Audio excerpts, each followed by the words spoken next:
Hello, everyone.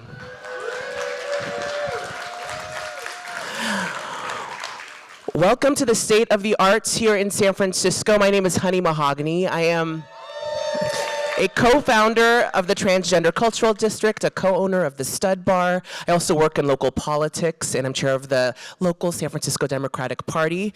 And I'm coming here to you today to welcome you into this space, because we have some work to do. As a San Francisco native, as someone who has grown up here and seen the city change over the years, I have to say that San Francisco is really hurting right now.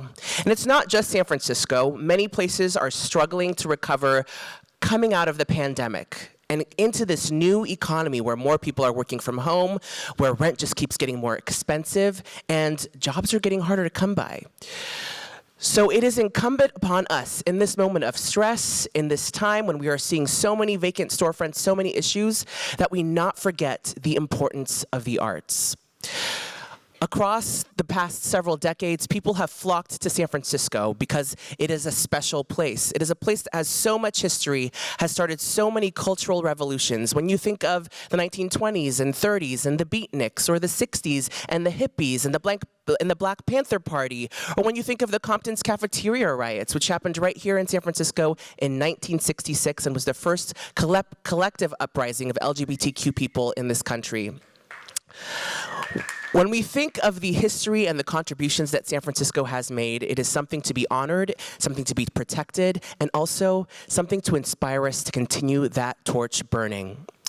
Right now we have an opportunity. We are seeing so many people flee urban areas, San Francisco in particular. In fact, one of the reasons why I founded the Transgender Cultural District is because I was tired of seeing so many of my community members and my friends leave because they could no longer afford to live here, because they felt like San Francisco did not have a place for them. Well, now, as we are seeing these empty storefronts, as we are seeing the city empty out a bit, it is an opportunity. Not just a problem, but an opportunity to rebuild, and to rebuild with intentionality, and to rebuild with a resurgence and a recommitment to the arts. I'm really excited to say that I have actually seen the nightlife scene and the art scene begin to grow again. And yes, the Stud was closed during the pandemic, but we are absolutely working on bringing it back. We are bringing it back, and we are ready to inspire more drag performers, more party promoters, more artists to come back into our venue and help create the San Francisco that we want to continue to see. Now, you're going to hear from a lot of people here that are going to share their experiences, that are going to share their wisdom, and that are going to strategize with you on how we do that here in San Francisco and across the Bay Area. So I hope you have your thinking hats on. I hope that you're ready to share, and I hope you are ready to not just embrace change, but be a part of the change that we need to see here in San Francisco. So with that, thank you so much to Arts for the Greater Bay Area for having the summit here today. Thank you to Susie McKinnon for inviting me here to speak, and welcome to your summit.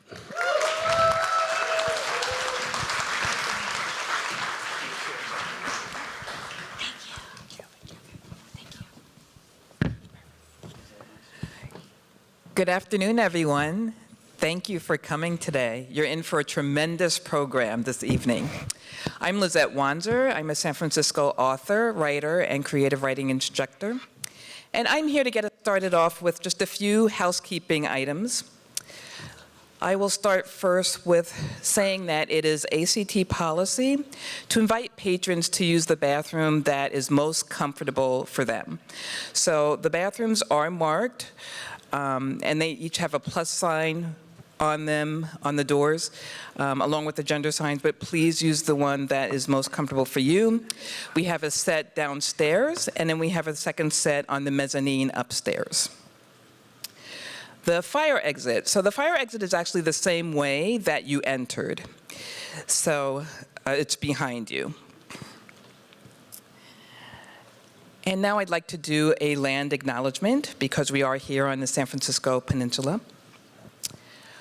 Arts for a Better Bay Area respectfully acknowledges that we are based in Yelamu, the traditional, unceded, ancestral homeland of the Ramaytush Ohlone people, the original inhabitants of the San Francisco Peninsula.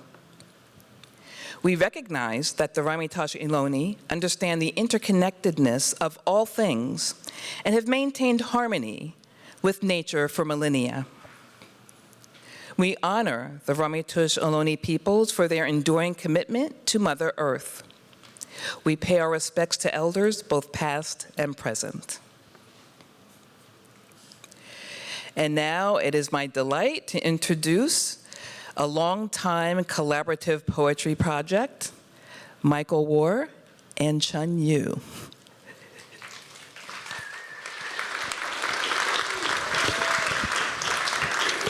Thank you very much, Lynette. Wow, what a wonderful sight.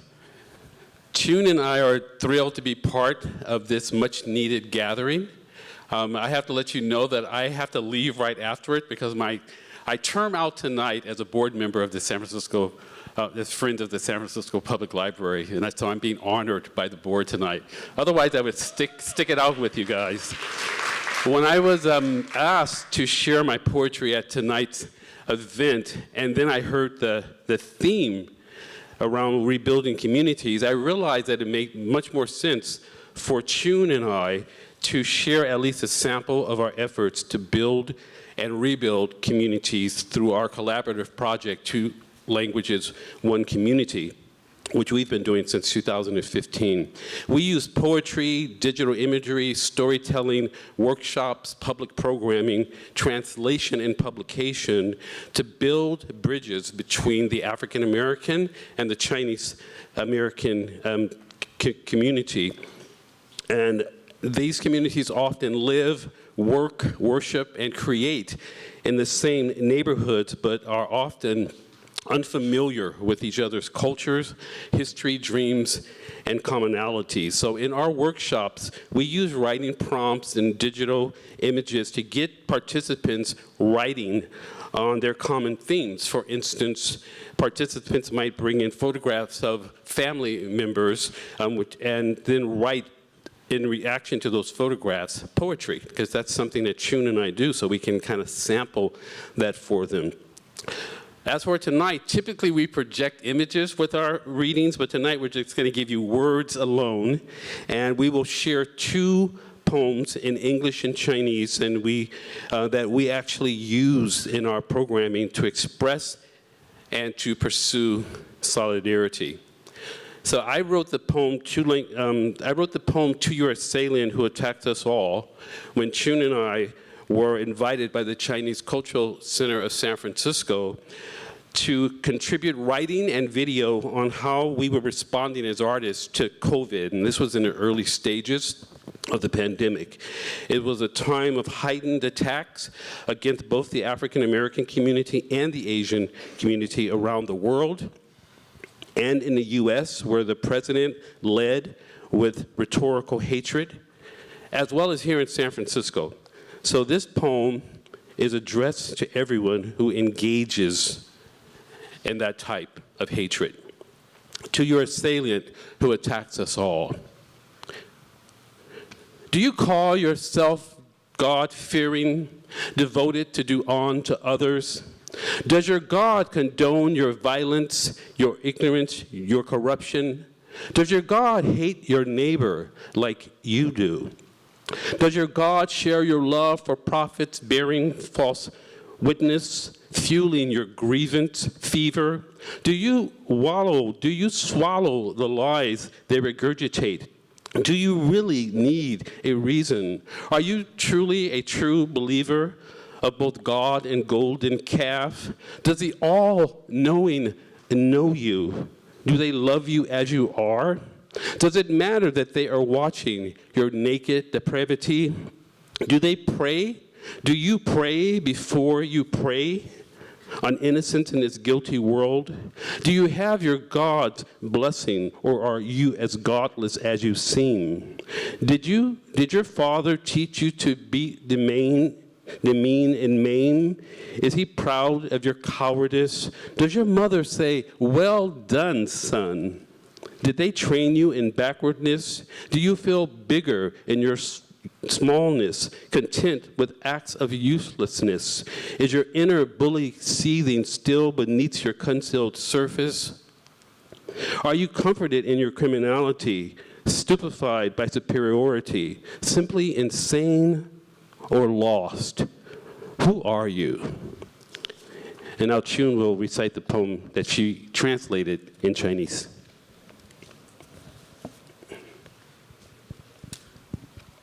First, I give you the Chinese version of Michael's poem. 致攻击你们的人，他们在攻击我们所有人。你自称敬畏上帝吗？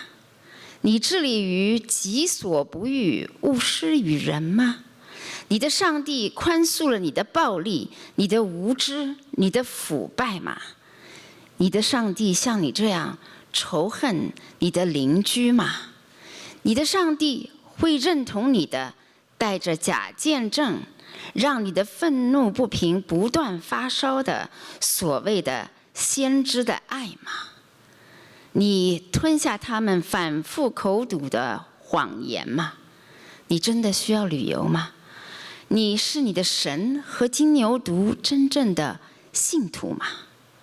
你那全知的神认识你吗？他们会爱这样的你吗？你在乎他们看着你赤裸的堕落吗？在袭猎这个有罪的世界上的无辜者时，你祈祷吗？你有上帝的祝福吗？还是像你看起来那样没有上帝？你的父亲教你去攻击、贬低和残害他人吗？他会为你的怯懦感到骄傲吗？你的母亲会说干得好，儿子吗？他们训练你倒退落后了吗？你卑鄙渺小时感到更强大吗？你满足于自己无意的行为吗？隐藏在你的表面下的恶霸还在沸腾吗？你在被优越性麻木了的犯罪中受到了安慰吗？是疯了，还是迷路了？你是谁 ？Thank you.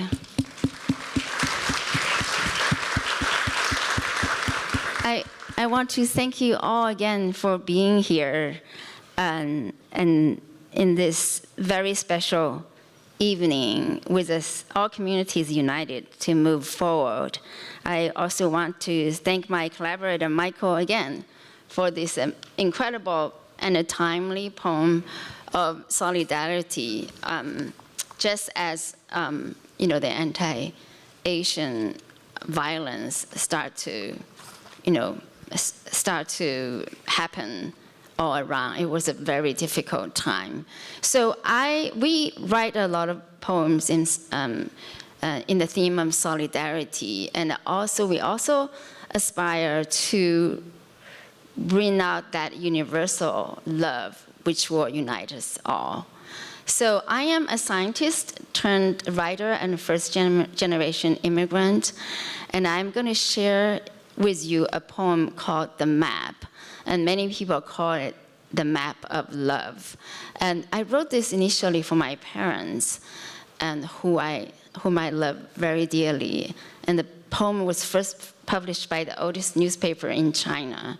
And then when I came back here during the pandemic, it was published by our public libraries, Poem of the Day series in both English and Chinese.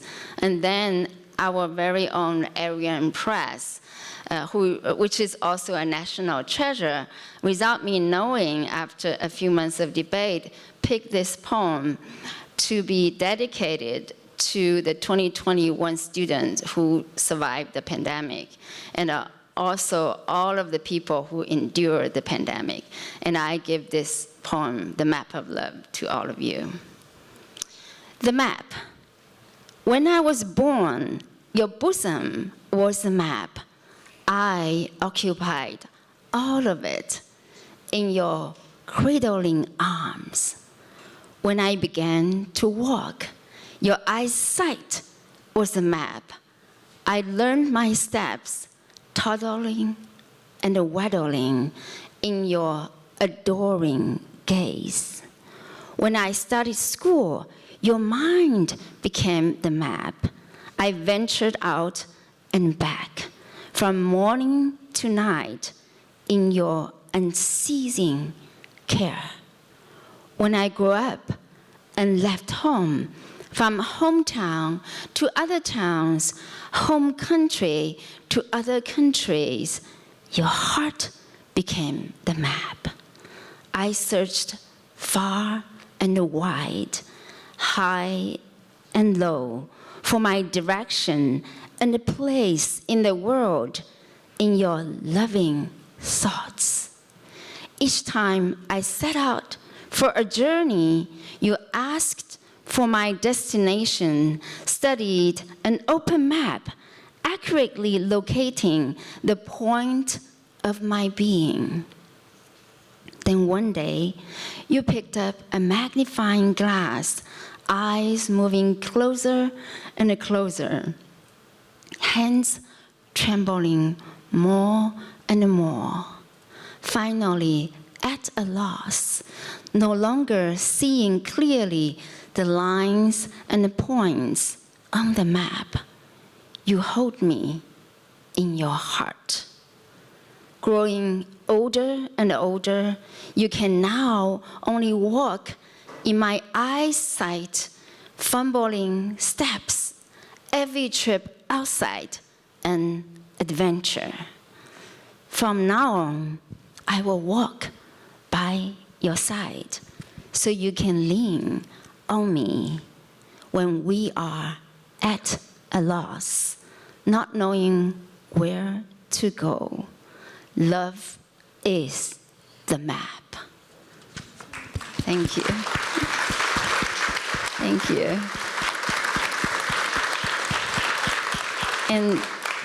And Arian Press also published this poem in Chinese, and it's the first time in their history they ever published any Chinese content.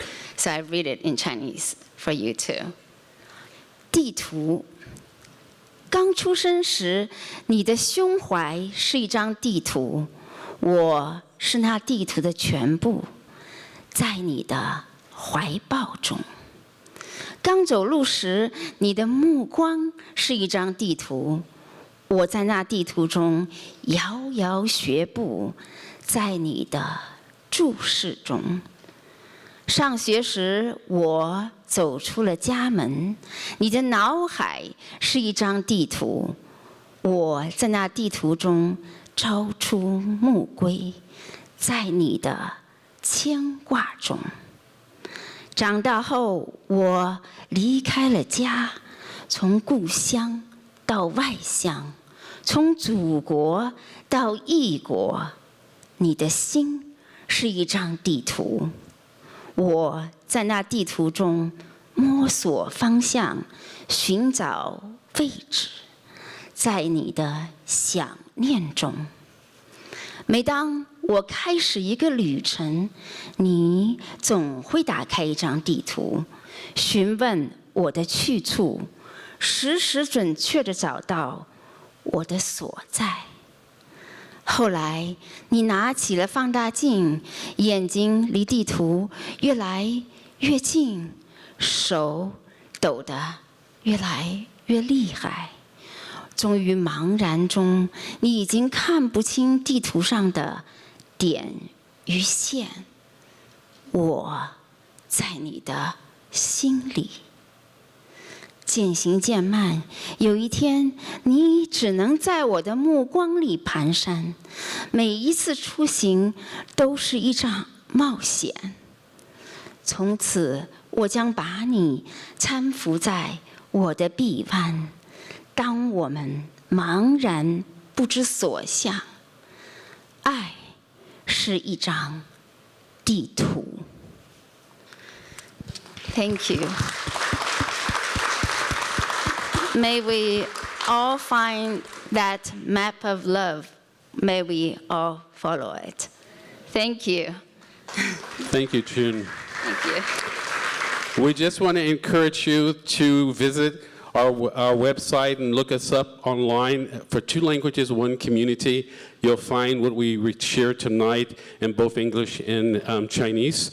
And we hope to see you again. Thank you. Thank you. Susie's up on stage. Thank you. Hi, everybody. Hello, I am Susie McKinnon with Arts for a Better Bay Area. We are the instigator of today's event, but I also want to make note that that's along with many fabulous collaborating organizations and individuals. So I'd like to thank them and give them a round of applause for making today's production happen. Thank you. And we also want to thank you. We want to thank you all for being here. We're really thrilled to be here together in this beautiful theater, the Strand, to be a part of one event that we feel doesn't typically happen, trying to bring the arts and culture community together under one roof. We also want to thank you for working in and supporting arts and culture. The work that you do, whether you're an artist, an administrator, or any variety of arts worker, the work that you do, it no doubt makes the world a more vibrant, more thoughtful, and meaningful place. So please give yourself a round of applause as well. Today's summit is for you. The purpose of the event is to bring the community together, to talk, to conspire, to discuss challenges, and also inspire, just to name a few. So we figure we should do this more often. Why not? So let's do it, right? We do plan on bringing this event back next year, so we hope you'll come along for the ride with us again. And we would love to hear your feedback and ideas on how we could bring this again back for 2024. So a few extras about today's program is that this entire event is being recorded, so you can review anything that you may have missed later. There are 4 breakout sessions, and so you'll only be able to attend 2, so you'll certainly miss some of it. And we are also developing a resource directory and a page that will be related to all the topics that are covered here tonight. And almost all the topics could use a day alone each to discuss and share all the resources. So that's something we feel that will continue to grow. So please stay tuned from us for communication on links and access to those media materials. We have a very packed schedule, so I'm going to stop talking.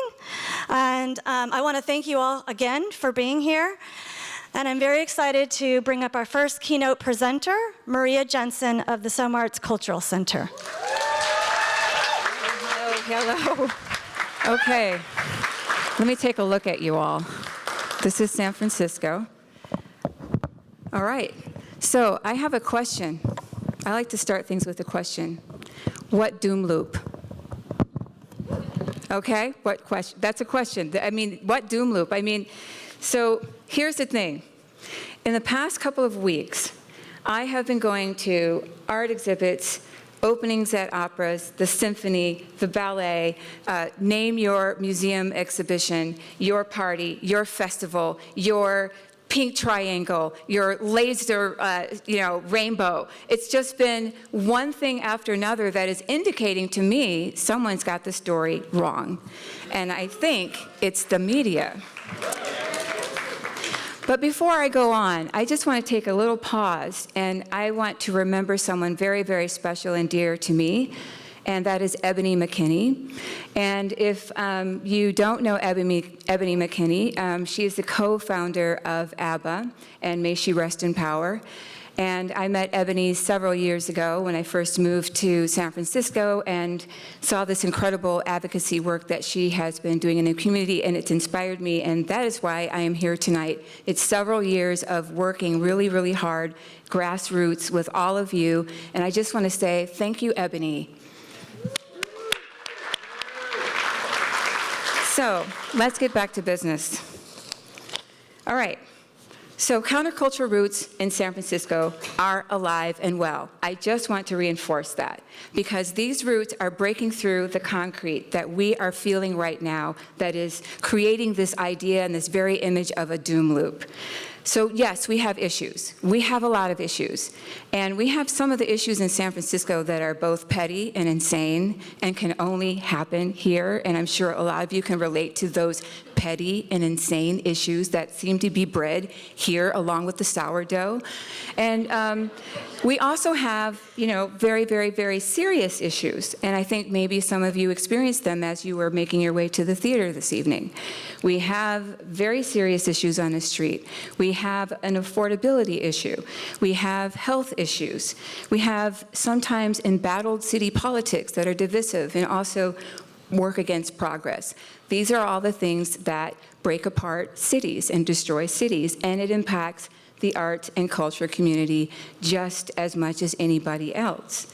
So the work is we have to together work with the city to address all of these issues, and I know that we're all committed to this. I'm sure every single person in this room is definitely 100% on board with changing not only the narrative, but just the direction of the city.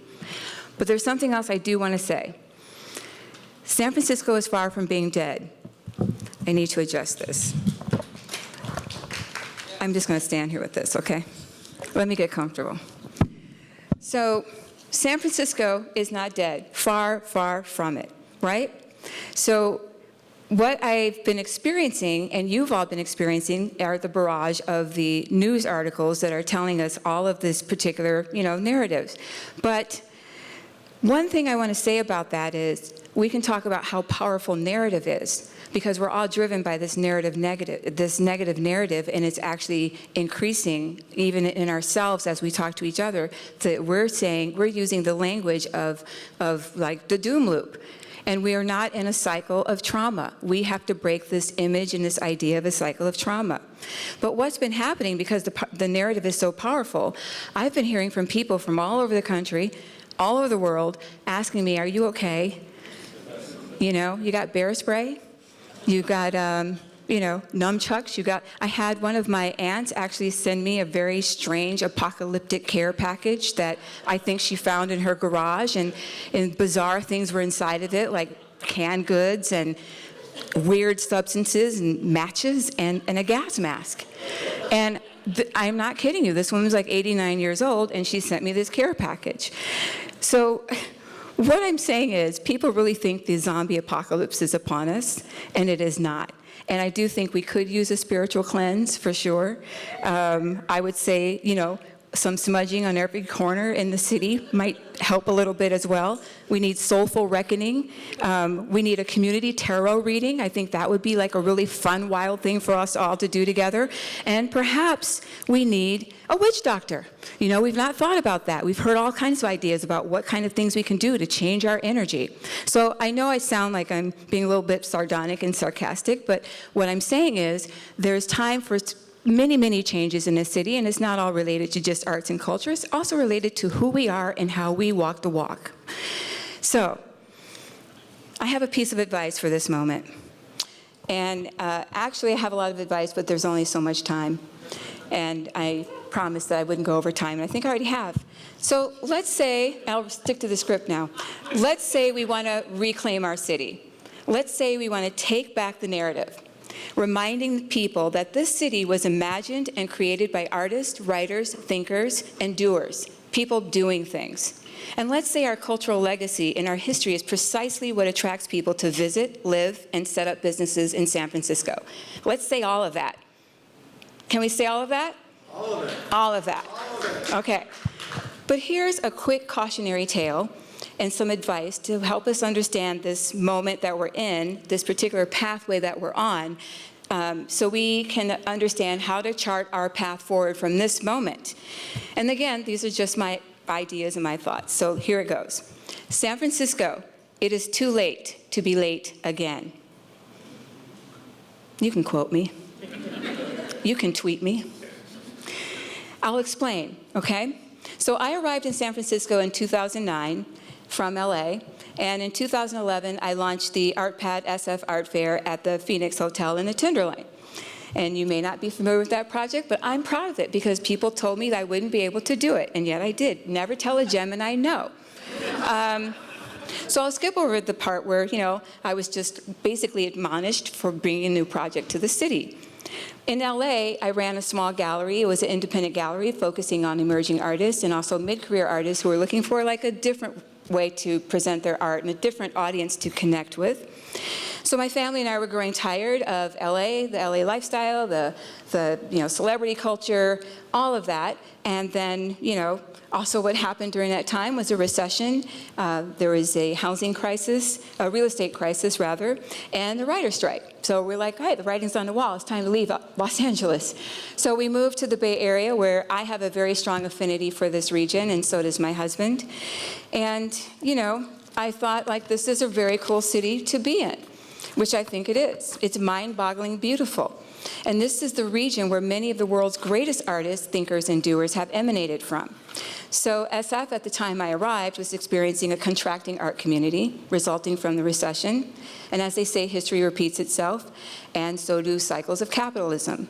Smaller independent galleries were trying to hang on, artists were trying to hang on, and ArtPad was just designed to be a small offering, like an attempt, a safety net to hang on to the most fragile at the time. But like a sneaker wave, Twitter sloshes in to town, sets up shop on Market Street with the support of the Twitter tax break in 2006. They experienced a meteoric rise in capital and made billions when they went public, and this is par for the course for business. No hate on Twitter for being able to raise that capital. And as an art fair director, looking for ways to subsidize, I think I'm over, a way to subsidize how other people could participate in the fair, everyone said, go knock on the door of Twitter. I'm sure that they would be interested in this project. They're right down the street. So I did exactly that. And this was a game that everyone in San Francisco in the arts was playing, knocking on the doors of tech, looking for partnership, looking for support. Remember how everyone would say, did you reach out to Google? Have you asked Facebook? And my brother would tweet or text me and say, did you ask Adobe? It was just like everyone was just piling on like, this is where we're going to find our support in the arts. It's from tech. And it's like chasing the sighting of the Madonna. We ran all over the city, crisscrossing each other, knocking on doors, just giving Canva everywhere, looking for support. And the times were changing and challenging for the arts at that time, too. And this is how we tend to respond. This is our strategy, especially when we sense dwindling resources or the feeling that there's gold in them there hills. We just lose our minds sometimes, and we toss acid-bait thinking out the window. And you can't stop any of us from knocking on those very big, heavy glass doors where we imagine big piles of money were there for the asking. What a foolish sport. We cast our pearls before swine. Okay, and relax. That's just an expression, and I'm not here to take down tech. Why would I do that? And honestly, what's the harm between two tech billionaires locked in a cage fight while the world is kind of melting down? In the very cities where they headquarter their operations, no, I am not here to critique that. But to highlight how we, in the arts, look for value in places where there isn't any. This means we're still not 100% dialed into the economic and social impact of the effect that arts has on cities. We believed in a mirage economy, literally an invisible economy that leaves little positive impact on the cities they land on and dominate. And now, after sucking up space and resources, contributing to the inflationary cost of renting space, let alone buying, some have downsized their businesses and some have fled, disappeared into thin air. And yes, some of this is business activity that was tied to the pandemic, of course. But if businesses can quickly unplug from a city in this manner, this means there were never any roots. I will snap myself. I will snap myself, people. So these are the businesses, while necessary and helpful, with some tax revenues for the city, and helpful in terms of employment, but these are businesses that produce limited community value for the most part, and they don't reach out to us. Times got tough, they bounced. But who has always been here riding the waves of capitalism? The artist, who continues to define what this city means It's artist. Who brings meaning and joy and life and commerce to cities? The artist. Who should be at the forefront of any discussion about what this city can be and should be? The artist. More snaps for me. And to the cultural workers in the room, okay, whose passion and work is to amplify, uplift, champion, and support the artist. You are leaders, not followers, not dependents. You're not sitting at the children's table begging for more gruel. You helm, you guide, you protect. You are the front line of your organization, taking blows and maybe dealing a few. So together we are a powerful base. We have a powerful voice, and together we rise. But let me just say this. Throughout all of the hell, we are all still here. We sucked it up, we toughed it out, and we kept the city popping. Now we are being invited and encouraged to be part of recovery efforts. This is a time when the art community's creative expertise and skills and talents are being relied upon. And finally, really seen as major contributors to the local economy. Well, let's make sure this visibility comes with value, real value. Let's make sure the partnerships we're entering into today are not just transactional and will end as quickly as they began. I will snap myself. Let's acknowledge we have always been part of the recovery efforts. This work is not new to us. It isn't novel. Let's say we work with the city as equal partners to turn things around in a new, unique, and unexpected way. Let's increase our footprint in the city. Let's make this process inclusive. Let's make damn well sure it's equitable and fair. Let's solidify, bolster, and close ranks so that when the next sneaker wave sloshes in, and it's already here, we're talking AI, we won't get unearthed. We'll make ourselves open and available to any partnerships that might come from this next wave of capital, but let's remember all bubbles eventually burst, but art is built to last. The time is now, and it's always been now. This is the perfect opportunity for San Francisco to reframe itself and reclaim the commons. Let's create an arts and culture vision for this city centering artists and cultural workers. San Francisco, it is too late to be late again. I rest my case. Thank you, thank you. I have a tip jar. There's a tip jar over there, so make your way to the tip jar. It is my great honor and privilege and joy to introduce to you someone I'm sure many of you know, and if you don't know, you're going to get to know this person. I'm introducing you to Ralph Remington, who is our Director of Cultural Affairs for the San Francisco Arts Commission. And you will always recognize Ralph when he's out, because Ralph brings the look, the fashion. I want to present to you Ralph Remington, Director of Cultural Affairs.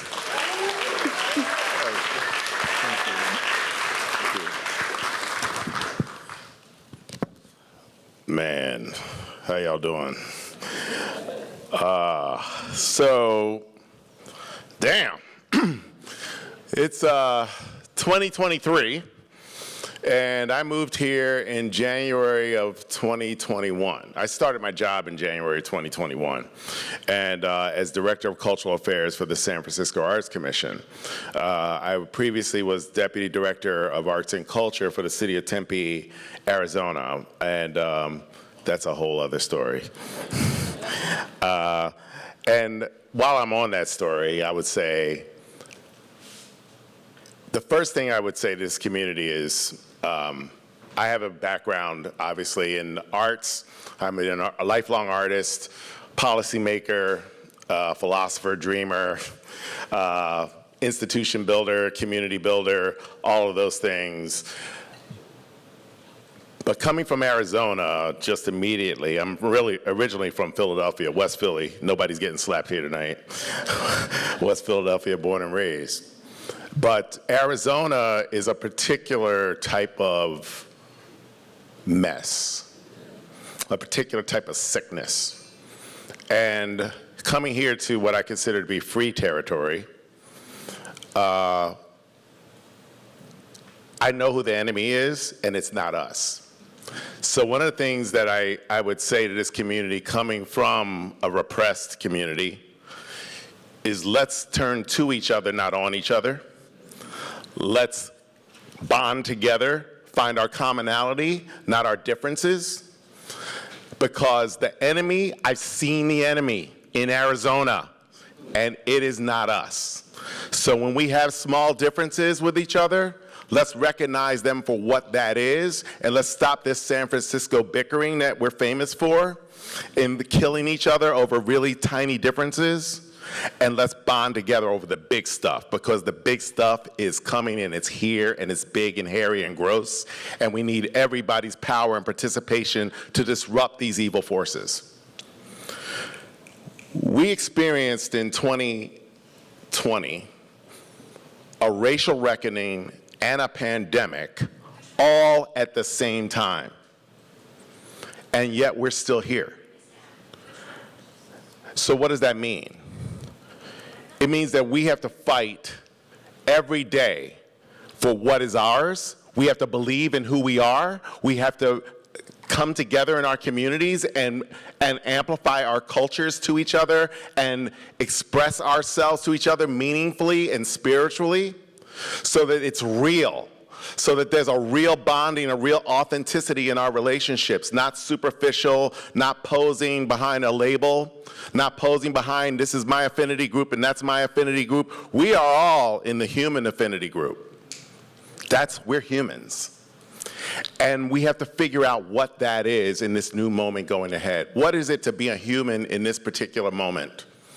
Not a political figure, not a typical, what's my particular a group that I feel that I belong to, and how that group is better or more entitled to resources than this other group.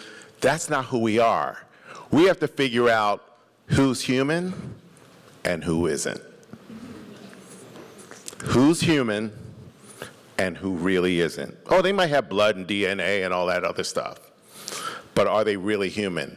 And do they really express humanity? Do they really come from a spiritual core? Regardless of religion, I'm not particularly religious myself, but spiritual core. Who are you? What drives you? What drives your existence? That's what we have to figure out. That's what we have to grapple with. And I'm not here tonight to provide you with those answers, because I readily don't have them. But I'm here to help figure them out with you. That's what I want to do, and that's my commitment. So I just wanted to start off by saying that before I get into kind of nuts and bolts of kind of what we do at the Arts Commission and blah, blah, blah, blah, blah. I think it's important to have that human conversation and to really talk about what it is to be in community, what community really feels like, what it really means, what it really expresses. What do we think about when we say art? What do we think about when we say culture? Whose culture is it? What culture are we trying to express? Why do organizations exist? Maybe organizations have existed for 20 or 30 years, and maybe it's time for those organizations to leave. Because there's no permanence in anything. If 2020 taught us nothing else, it taught us that. There is no permanence in this world. So just because an organization existed for 20 years doesn't mean it needs to exist for another 20 more. Just because an organization existed for 20 years doesn't mean that it shouldn't exist for 20 more. But I think those are questions that you should grapple with. Not just because we existed, therefore we should exist. What are you existing for? Who are you existing for? Who are you speaking to? Who are you speaking for? If it's just yourself and your board members who are well-heeled, then you probably shouldn't exist. Because if that's all you're here for is to pay salaries and to express how your board particularly feels about a particular issue or the beauty that they particularly want to see, maybe that's not what you're here to do any longer. Maybe it is. But I think these are things that we need to talk about. These are things that we need to grapple with. So the San Francisco Arts Commission is focused on highlighting and uplifting the voices, art, and stories of BIPOC, marginalized, and underrepresented artists and arts organizations, and remain committed to our core mission of cultural equity, lowering barriers, and improving access to our programs and resources, and promoting the arts as a vehicle for positive social change. We have 4 city-owned facilities and 3 virtual cultural centers. We've increased the operating budgets for each cultural center by 10%. We're investing over $40 million towards seismic capital improvements at the Mission Cultural Center for Latino Arts and the African American Arts and Culture Complex. We're ready to partner and provide support in recovery efforts. The Arts Commission is poised and ready to collaborate and partner with other arts agencies, other city arts agencies that are spearheading downtown recovery efforts, and will work with them to facilitate and create opportunities for artists and arts organizations. Our grant-making efforts are guided by cultural equity endowment legislation that prioritizes funding for BIPOC, LGBTQ, women, immigrant, and disabled artists and communities. In fiscal year 22-23, our cultural equity endowment allocation awarded over $16.5 million in grants to 94 nonprofit arts and cultural organizations, and also 84 individual artists. Last year, San Francisco Arts Commission launched an initiative to award grants to individual artists and organizations who have never received funding from the Arts Commission or grants for the arts. So that's an important initiative. These are people that had never received funding before at all, and that's the only people that were eligible for this particular category.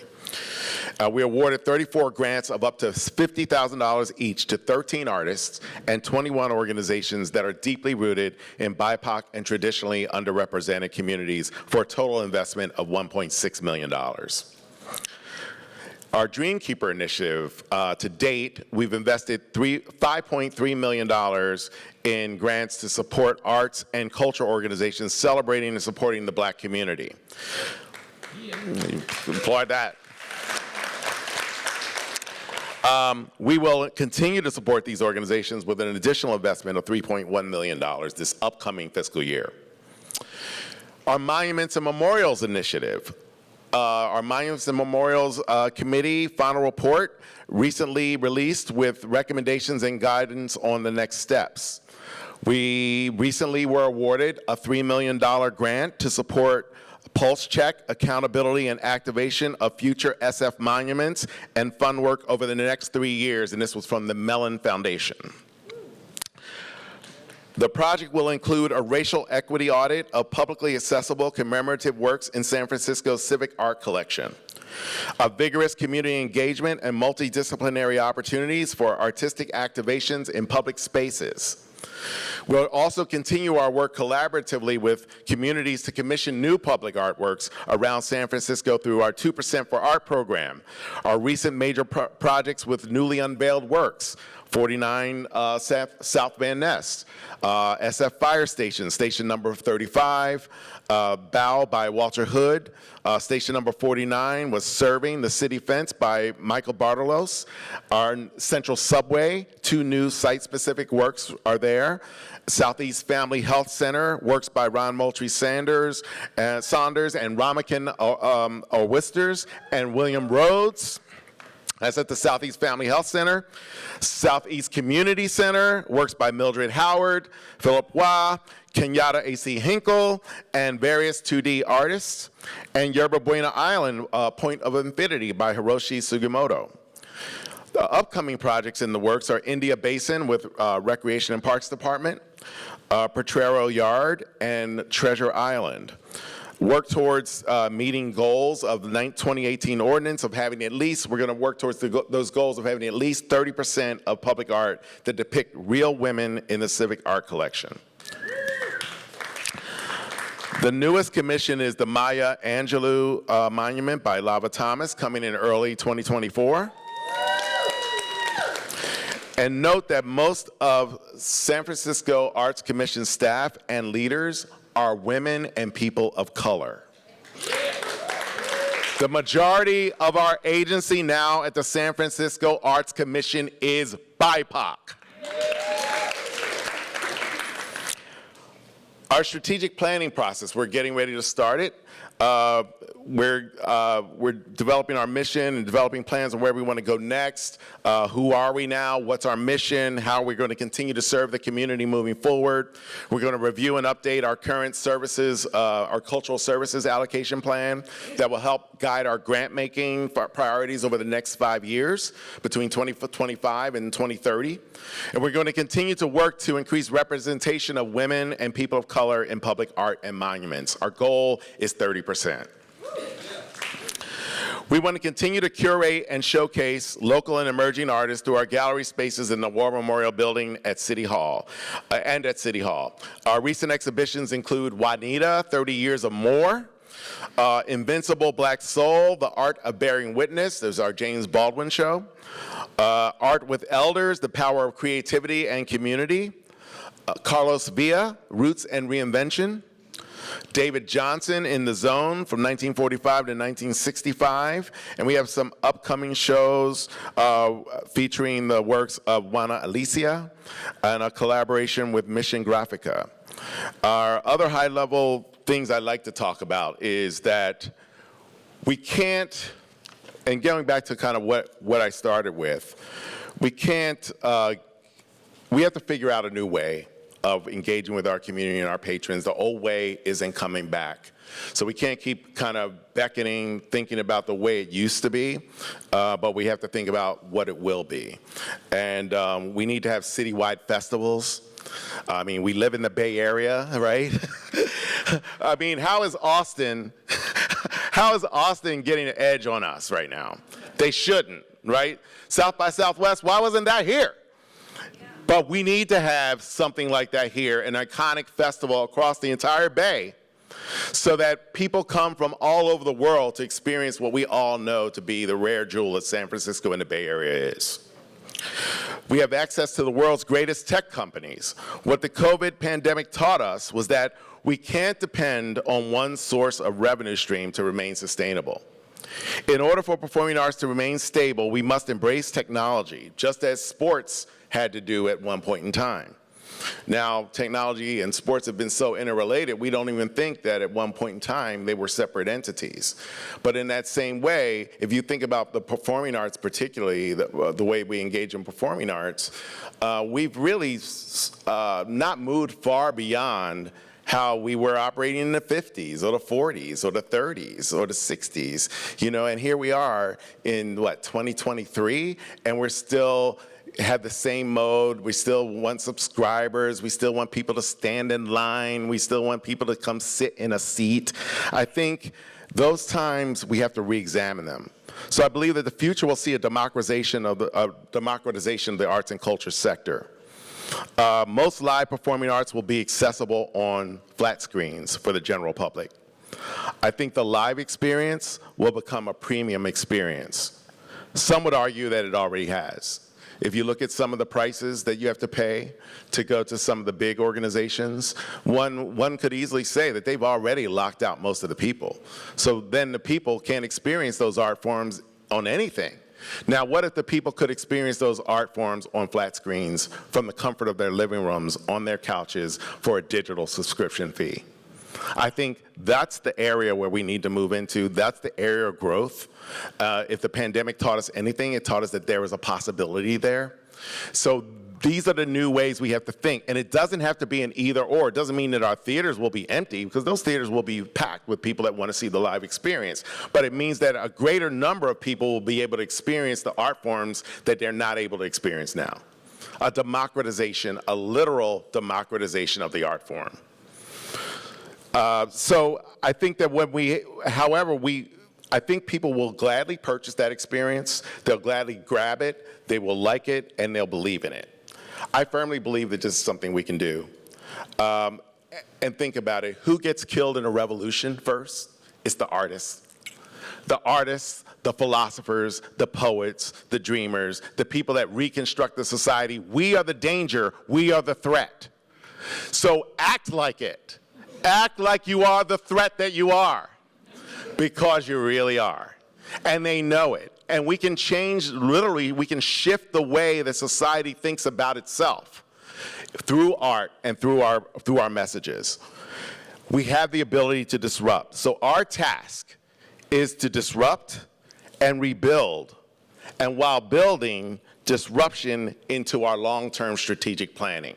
Here we are in an area that is made for disruption. It literally gained its fame from disruption. Don't let disruption lie in one sector, and that's tech. We have the ability to disrupt too. So what I would leave you with today is, let's take our values, take our philosophy, take our dreams, take our energy, take our spirit, and disrupt, disrupt, disrupt. Thank you. I now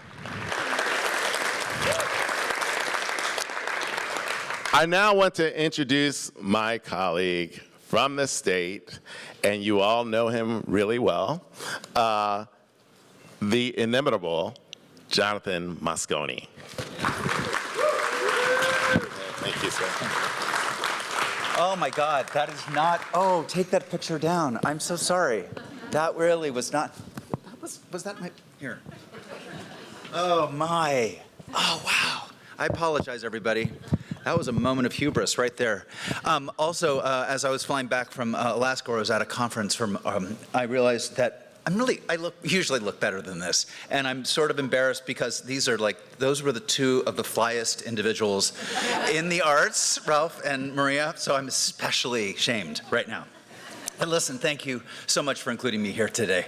I have been so grateful for the role that ABBA has played in my life, personally and professionally, and I would not be here without the colleagues and friends who have been stewarding this scrappy organization for so many years. I remember the last time the stewards, we all were together. Maria Jenson had organized a going away for me at the Battery. It was very swank. And most of the stewards were there, Joe, Joan, Vinay, Maria, I think, definitely, Brad, Susie, and I was sent off to Sacramento in style. But importantly, more than that, I was sent off with the deep knowledge that they had my back. And I've carried that feeling with me confidently over the last several months, and now it's my turn to have theirs and to have yours. The first task I set for myself upon entering the role of Executive Director of the California Arts Council was to get out of the office and meet the artists, culture bearers, and cultural workers who make up this vast, expansive field, a field diverse in resource, aspiration, need, and character. So far, I've only hit 20 of the 58 counties, but during this short time, I've already experienced so much, met so many people, and seen just how different we all are from each other. The issues and opportunities within rural Humboldt County are vastly different from those in Little Tokyo in the heart of downtown Los Angeles. Many folks in our field are living inside very red counties, where the headwinds in the authorizing environments are serious and require the members of our sector to electivize and strategize just to stay viable for their communities. In short, this is not a one-size-fits-all state, just like San Francisco is not a one-size-fits-all city. From my vantage point, within our own Bay Area ecosystem, there are vast differences in our missions, our methodologies, our philosophies, and our politics. So, with this understanding, how do we unite ourselves to imagine a shared future that allows for all of our differences to flourish? Is that even possible? Is that a quixotic concept, or perhaps a coded way of saying, let's keep the center in the center and the margin over there in the margin? How do we advance equity in that paradigm? And can that only happen in a destabilizing and fracturing way? Or is that in fact what we need to do now? Well, I'd love to tell you I have the answer to these and the myriad other questions that swirl in my teeming brain late at night when I try to go to bed watching The Bear. But these are the questions that I work alongside my staff at the council and the council itself and my colleagues across the state to crack. People have often asked me what my vision was when I took this job, and they still do. That's a tough question to answer because the questions can appear to occlude any real vision beyond the moment. But of course, that is not what I was hired to do. While Leslie Knope in the TV show Parks and Recreation proudly says that the best thing she can do as a government worker is show up and do the best that she can every day, I know that that's not good enough right now. Vision can also imply something monolithic. And since we are all driven by different needs and aspirations, why pretend that I have the key to the vision? In convening icebreakers, I'm often asked to name my superpower. I'm still trying to find it, but I think the one superpower I can name with some degree of accuracy is my instinct, or rather my sense of smell. San Francisco has taught me a lot, and while my heart is still here, the city is very much with me as I work across the state. When I was at YBCA, I enacted alongside my colleague Annalisa Escobedo a Creative Core program in collaboration with colleagues at Carnival, SFAC, and Dance Mission to engage artists in short-term job opportunities in support of COVID safety. And with Macleod Hidero, I forged a partnership and deep relationship with Raquel Rodondiez and the community of Soma Pilipinas, one of our city's designated cultural districts. To me, these stand out for several reasons, not the least of which is that I am now in a position at the state level to help shepherd scaled-up manifestations of initiatives like these. Thanks to my former boss, Deborah Cullinan, and my colleague, Julie Baker from Californians for the Arts, and several others, the Creative Core is now a $60 million initiative aimed at piloting a workforce program for artists, culture bearers, and cultural workers around 4 key statewide issues. In partnership with 14 administering organizations around the state, we are piloting a program that puts our field to work. These organizations from the south to the north to the east to the west have devised unique community-driven approaches to the pilot to fund and sometimes provide full jobs with benefits to put artists to work in community. And the response of the field has been overwhelming, so much so that even the upwards of nearly $5 million administered by each of these 14 organizations can satisfy only a fraction of the appetite that artists are giving and wanting to get to work on issues that matter. At the state, we are so fortunate to shepherd the governor and legislature's allocation of $10 million to 14 state cultural districts. These are designated cultural districts. There are so many more that are designated. 2 of them, though, are actually here in San Francisco, Calle 24 and Soma Pilipinas. In our cultural districts, we see communities drive their own strategies to integrate the arts into the economic, social, and physical vitalization of their neighborhoods and cities, safeguarding cultural heritage and living traditions as essential to the health and the well-being of the people who live, work, and play there. 2 examples that I learned from San Francisco, now piloted at the state level, that aim to integrate artists into the workforce. That may not be a vision, but it is, if my instinct is right, the future. And that is where my scent is taking me, to the creative workforce. Alongside our allies in government and in advocacy, we are working to bring the Creative Core pilot to its next phase, a cultural workforce program that brings real dollars to support our field employment opportunities. And we are doing the same with cultural districts. After allocating an extraordinary initial investment of $10 million to the 14 districts across the state, we will begin to develop plans to designate more entities, working with our current 14 to mentor those that exist and want to exist, so that when the money is there, we are ready to increase our support of what can become a community investment strategy that is a model for our country. I believe that art is necessary at every level of life. Or as Dr. Maria Rosario Jackson, chair of the NEA and my personal hero, she believes everyone deserves to lead an artful life. And as we develop these pilot programs, we continue to deepen our commitment to providing funding that builds capacity, advances equity, and answers the call for support. Fun fact, of the 1,800 grant applications we received in our 2023 programs, of the 1,800, almost 1,200 were for general operating support. That tells you something, right? That tells you what we need. That's the best data you can have right there. We need the investment. We don't need more initiatives. We need investment. We need to be invested in. And by we, I mean you. Beyond that, a critical component of my job, which I hope I can do with 2020 Vision, is to ensure that our field is treated like the valuable workforce that they are. This will matter when budgets are being created and cut, and when priorities are being developed. I and everyone at the California Arts Council wants to leverage the creative power in this room and all the rooms across the state to be thriving members of our creative economy, bringing the talent and skill that each of you possesses to bear on serving our communities in a myriad of ways that most of us have only begun to imagine. But we already have. Think of the teaching artist. Think of the healing artist, the artist in government, or as my colleague at the LA Department of Arts and Culture, Kristen Sakota, calls them, creative strategists. The list goes on and on because the need and the capacity will go on and on. Artists at work. That is what I believe instinctually can unify us. I know this day is called the State of the Arts, but there is no fixed state. It's forever changing. Our resilience has been tested, and now we need to come back as a workforce that is powerful, essential, undeniable, and united. I look forward to our time together here and out there. Thank you very much.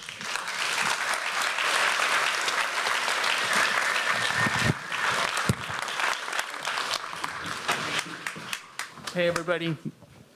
My name is George Koster. I'm a co-creator of Voices of the Community. We're recording this for a TV show, radio show, and a podcast. Thanks to everyone for showing up. We're now going to move into our breakout session. So we're going to strike this and set up 5 folks here on stage. The session in here is economic recovery of performing arts organizations. And then up in the roof, we're doing a breakout session on workforce housing for artists. And then after we finish our 50-minute session here, our next one in here will be economic recovery through the arts with another really wonderful panel discussion. And up in the roof, the second breakout session will be Proposition E from 2018 with an update discussion on what's going on with Prop E, et cetera. So you're welcome to go grab a bio break, et cetera, water, et cetera, and we'll start in about 5 minutes. We're just going to strike the stage. So thanks so much for all showing up.